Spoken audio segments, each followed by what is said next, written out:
The Shure M62 Level-Loc was designed in the 60s to control the level of people speaking into microphones through a PA. However, as time moved on and technology progressed, the Level-Loc lost its importance and slowly started getting tossed into the trash. Fast forward to 1990 when world-renowned engineer Chad Blake was doing a little shopping at a flea market. He found this old box for $5 and decided to grab it.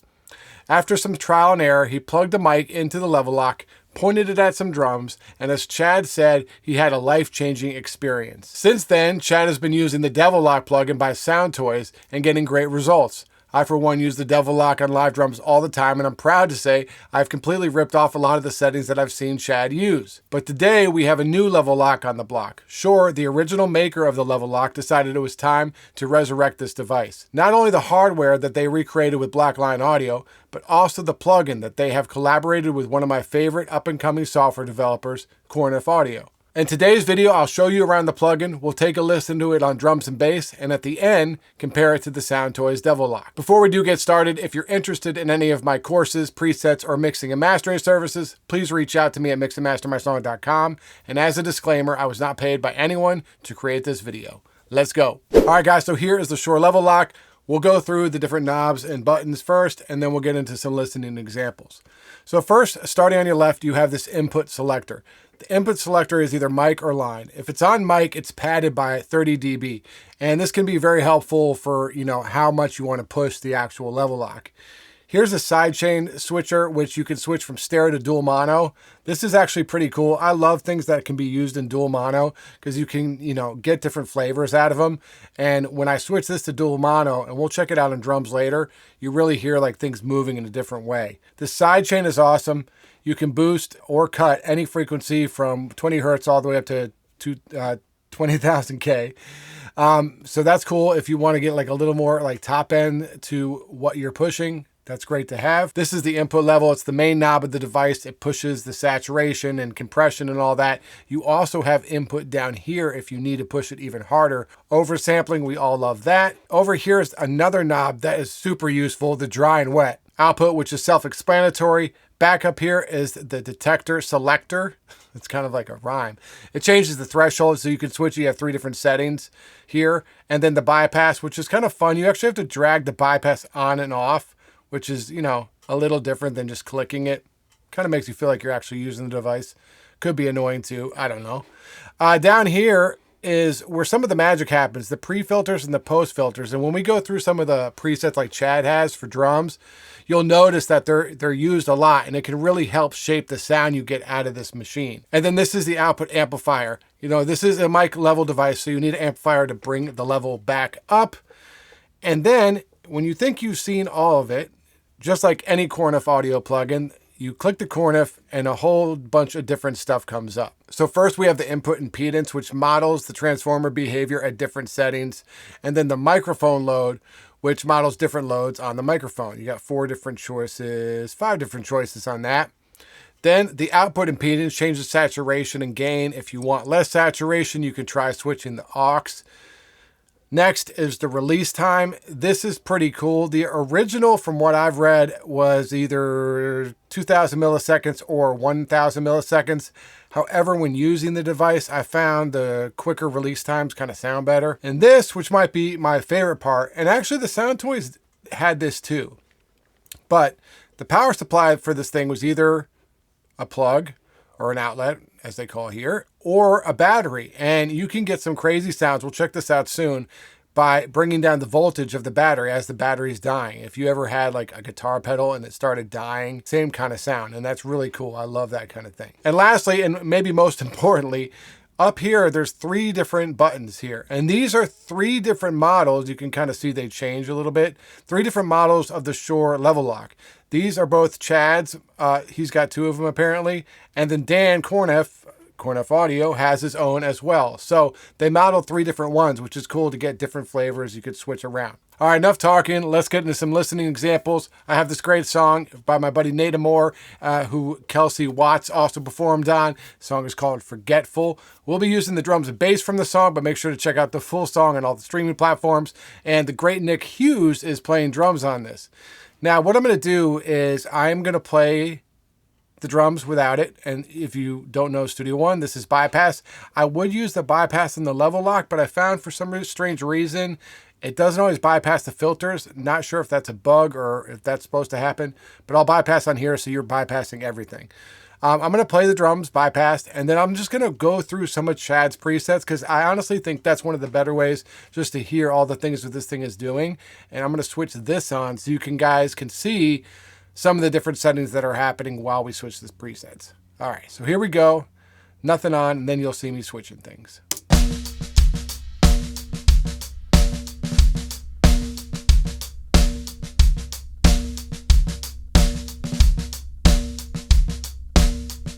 So as you can hear, that first setting is pretty subtle. This is actually kind of the setting I like to use when using the, Devil-Loc, now maybe the Level-Loc, on drums. Just gives it a little bit more punch. And as we turn these, some of them will get a bit more drastic. All right, enough talking.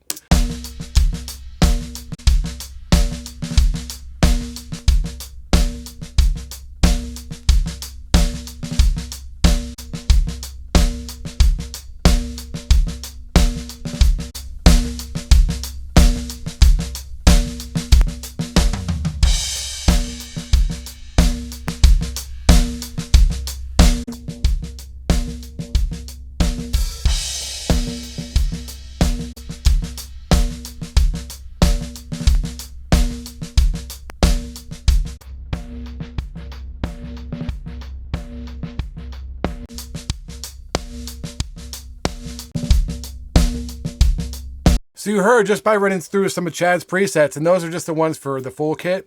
Just so many different tones you can get out of this thing. Let me show you guys this battery thing really quick because I think it's really cool. I'm just going to play this one. This one's pretty standard, I think. No, that's pretty filtered. Let's pull these filters off. And then let me play this for you. And then I'm going to bring this battery down. You can hear more flavors you can get by using that.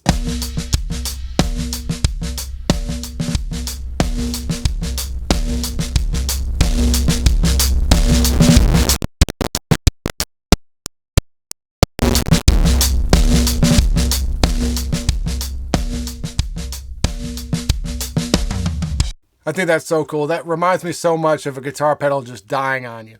Let's check this out on some bass. All right, so once again, I'm going to play you guys the bass without anything on it, and then I'm actually going to run through some of the Shure presets because they seem to have the most presets for this, and it really shows the different tones you can get on a bass without having to watch me dial them all in. So here we go.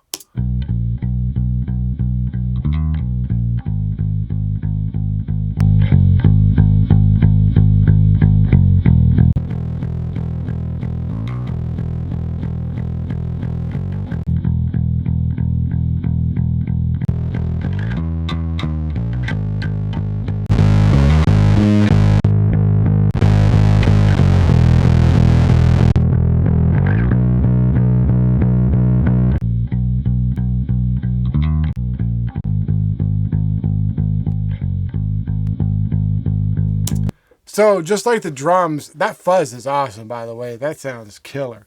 But just like the drums, you can get so many different, flavors out of this thing, from subtle all the way to crazy fuzz like we heard. All right, next, maybe what you've been waiting for. Let's compare it to the Soundtoys Devil-Loc. All right, so we got both of these loaded up. Full disclosure, it was not super easy to get these to sound the same. I think there's a bunch of reasons. I think the Korneff's attack and release are just way better. And it's not to say the Devil-Locs are bad. They're just different. And it's just hard. They just sound like not different devices. As you can see, we got them to sound fairly close in character together. The attack and release is still quite weird to me. But then you have like the darkness and the crunch, which I can't quite figure out what that does.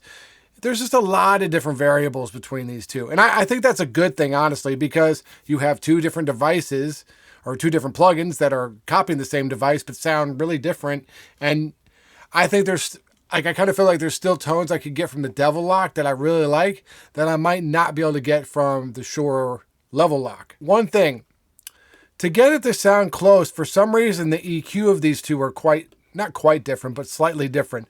So I did have to add this little bit of EQ to get it to match closer. And that was just me using Curve EQ Analyzer and matching just the devices and their basic form, I guess you could say. But that helped me get a little bit closer to the sound of the two. But as you'll hear, there'll be some weird things that happen that make it so they aren't the same. Here we go. We're going to listen to Soundtoys first and then the Shure Level-Loc. You guys can tell which one I'm on by not only the solo, but that's highlighted, and hopefully you can figure that out.